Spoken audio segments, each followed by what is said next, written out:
Maring itinanggi ng PNP Public Information Office sa Campo Crame ang umunoy pagsisikap nilang ilihis ang isyu ng iligal na paggamit ng EDSA busway ng convoy na sinasabing sinakyan ni Chief PNP General Romel Marbil.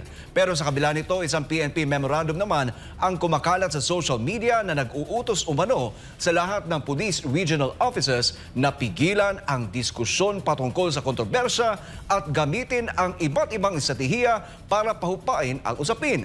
Narito ang balita ni Paul Montibon. Habang lumalalim ang kontrobersiyang ito, isang tanong ang nangingibabaw. May pagtatangka nga bang itago ang katotohanan o isa lamang ito sa panibagong pagsubok sa kredibilidad ng pambansang pulisya?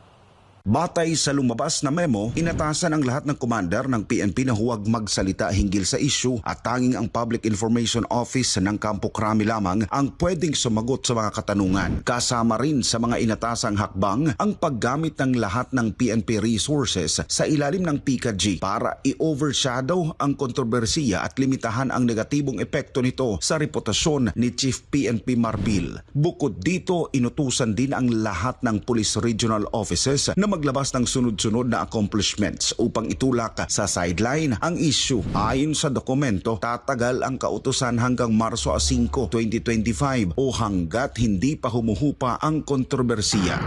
Matatandaang naging sentro ng kontrobersiya ang convoy ng PNP na dumaan sa EDSA busway noong Pebrero 25, taong 2025. Sa kabila ng mga ulat na si Chief PNP Marbil ang sakay nito, mariin niya itong itinanggi at iginiit ng PNP na isang mataas na opisyal lamang ang sakay ng convoy. Ayon sa PNP, ang dahilan ng pagdaan sa busway ay ang isang importanteng pagpupulong sa Campo Crame. Pero kahit kinumpirma ni DILG Secretary John Vic Remulla ang nasabing meeting, nilinaw niyang hindi niya binigyan ng basbas si Marbil o sino mang opisyal para lumabag sa batas trapiko. Samantala, nanghingan naman ng reaksyon ang PNP Public Information Office hinggil sa lumabas na memorandum. Iginiit nilang walang katotohanan ang umunoy plano nilang manipulahin ang impormasyon.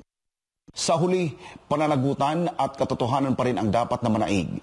Magmasid, magbantay at manatiling mulat sa tunay na kalagayan ng ating bansa.